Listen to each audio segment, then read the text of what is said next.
ଆଚାର୍ଯ୍ୟ ଚାଣକ୍ୟଙ୍କ ନୀତି ଆପଣ ଜଣେ ବ୍ୟକ୍ତି ସଙ୍କଟ ସମୟକୁ ମଧ୍ୟ କାଟିପାରେ।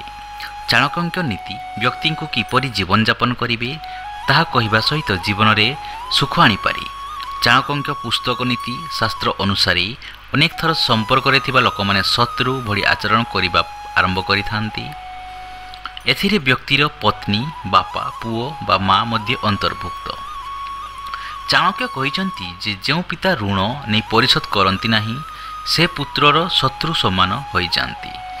ଯଦି ପିତାଙ୍କ ମୁଣ୍ଡରେ ଋଣର ବୋଝ ଅଛି ତେବେ ପୁଅର ଜୀବନ ଯନ୍ତ୍ରଣାଦାୟକ ଅଟେ। ଏହି ପରିସ୍ଥିତିରେ ଜଣେ ପିତା ନିଜ ପୁଅର ଶତ୍ରୁଠାରୁ କମ୍ ନୁହନ୍ତି।